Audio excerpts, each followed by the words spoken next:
Shalom, selamat pagi Bapak Ibu, saudara-saudari yang sama dikasihi oleh Tuhan. Semoga kita semua tetap sehat di hari yang baru Tuhan berikan. Hari ini Sabtu tanggal 24 September 2022. Seperti biasanya dari Bukit Sion Makale, kami akan menyampaikan firman Tuhan yang terdapat dalam Yeremia 24 ayat 1 hingga ayat yang ke-10 sesuai bacaan gereja Toraja. Namun sebelum membacanya, mari kita berdoa. Tuhan, kami berterima kasih atas penyertaan-Mu, sehingga kami boleh dibangunkan dengan tubuh yang kuat dan segar. Namun sebelum kami melakukan tugas pekerjaan kami hari ini, kami akan mendasarinya dengan membaca dan merenungkan firman-Mu. Karena itu ya Roh Kudus, terangilah hati dan pikiran kami, agar kami boleh mengerti dan memahami maksud firman-Mu ini. Dalam nama Tuhan Yesus Kristus kami berdoa. Amin. Firman Tuhan yang kita baca terdapat dalam Yeremia pasal 24 ayat 1 hingga ayat yang ke-10. Demikian firman Tuhan. Penglihatan tentang dua keranjang buah ara. Lihatlah, Tuhan memperlihatkan kepadaku dua keranjang buah ara berdiri di hadapan bait Tuhan. Hal itu terjadi sesudah Nebukadnezar Raja Babel mengangkut ke dalam pembuangan Yekonya bin Yoyakim Raja Yehuda beserta para pemuka Yehuda, tukang dan pandai besi dari Yerusalem dan membawa mereka ke Babel. Keranjang yang satu berisi buah ara yang sangat baik, seperti buah ara bungaran. Tetapi keranjang yang lain berisi buah ara yang jelek, yang tak dapat dimakan karena jeleknya. Lalu berfirmanlah Tuhan kepadaku, apakah yang kau lihat, hai Yeremia? Maka jawabku, buah ara yang baik itu sangat baik, dan buah ara yang jelek, yang tak dapat dimakan karena jeleknya. Kemudian datanglah firman Tuhan kepadaku bunyinya, beginilah firman Tuhan Allah Israel, sama seperti buah ara yang baik ini, demikianlah aku akan memperhatikan untuk kebaikannya orang-orang Yehuda, dan kubawa dari tempat ini ke dalam pembuangan, ke negeri orang-orang Kasdim. Maka aku akan mengarahkan mataku kepada mereka untuk kebaikan mereka, dan aku akan membawa mereka kembali ke negeri ini. Aku akan membangun mereka, bukan meruntuhkannya. Aku akan menanam, bukan mencabutnya.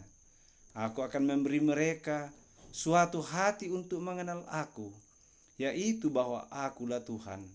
Mereka akan menjadi umatku, dan aku ini akan menjadi Allah mereka, sebab mereka akan bertobat kepadaku dengan segenap hatinya.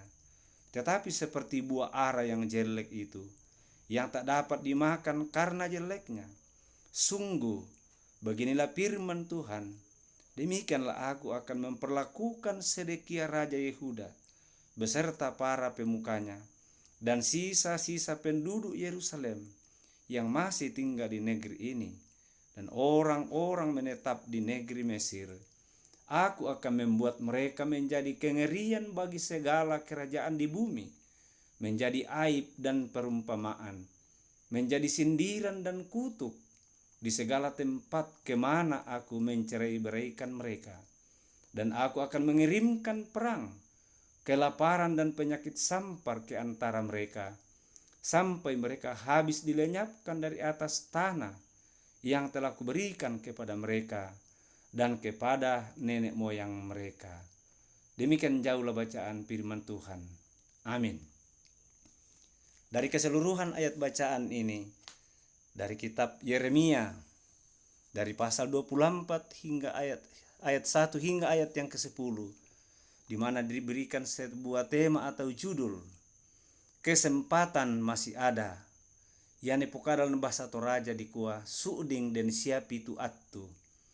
Bapak Ibu saudara-saudari yang kekasih dalam Yesus Kristus, melalui bacaan firman Tuhan saat ini menceritakan tentang keadaan manusia pada umumnya, mengenai pola hidup, bahwa ketika kita tidak memakai lagi pakaian, atau barang yang sudah tidak layak dipakai pasti dibuang. Tetapi Tuhan kita berbeda. Kepada Yeremia diperlihatkan dua keranjang buah ara. Keranjang yang satu berisi buah ara yang sangat baik, sedangkan keranjang yang satu lagi berisi buah yang sangat buruk. Ternyata keranjang yang pertama melambangkan umat Tuhan dibuang ke tanah Babel. Pembuangan tidak berarti Tuhan tidak mau lagi menjadi Allah mereka. Malahan melalui peristiwa itu Tuhan ingin membuat umatnya bertobat dan memberikan kepada mereka hati yang baru mengenai Tuhan. Sebaliknya, mereka yang tidak dibuang dilambangkan dengan keranjang buah ara yang buruk. Mereka akan dibuat Tuhan menjadi kengerian, dicerai-beraikan dan dibinasakan. Saudara-saudara yang dikasihi oleh Tuhan, secara otomatis kita sering berpikir bahwa orang-orang yang mendapat hukuman Tuhan adalah orang yang tidak lagi dipakai Tuhan. Tetapi ternyata hal yang terjadi sering kali adalah sebaliknya. Sebagaimana dikatakan firman Tuhan dalam Ibrani 12 ayat 6. Tuhan menghajar orang-orang yang dikasihinya. Dengan demikian, kita seharusnya bersyukur jika Tuhan masih mau menegur dan menghajar ketika kita berdosa. Hal itu berarti Tuhan mau mempertobatkan kita dan masih mau memakai kita. Sebaliknya, jika Tuhan membiarkan kita terus berkanjang dalam dosa tanpa dihukum, hal itu dapat berarti Tuhan sudah tidak mau memakai kita lagi. Sebab rancangan Tuhan berbeda dari rancangan kita. Oleh karena itu, kita perlu berpegang pada prinsip kebenaran Tuhan, serta bukan menilai dan bertindak berdasarkan pemikiran kita sendiri. Bukankah lebih baik Tuhan menghukum kita daripada Tuhan membiarkan kita terus berbuat dosa? Karena itu saudara-saudara, kita harus bersyukur dan memberi respon dengan benar ketika Tuhan masih mau menegur maupun menghukum kita. Apapun yang terjadi, kita harus menerima semuanya dengan hati yang bersyukur dan percaya bahwa itu semua adalah untuk kebaikan kita, dengan tujuan supaya kita dibentuk menjadi semakin serupa dengan Tuhan Yesus.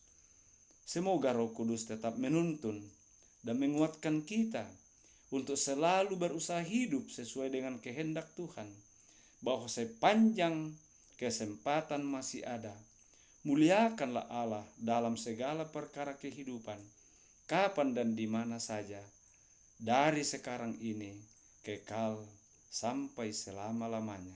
Terpujilah Kristus. Amin. Mari kita masuk dalam doa syukur.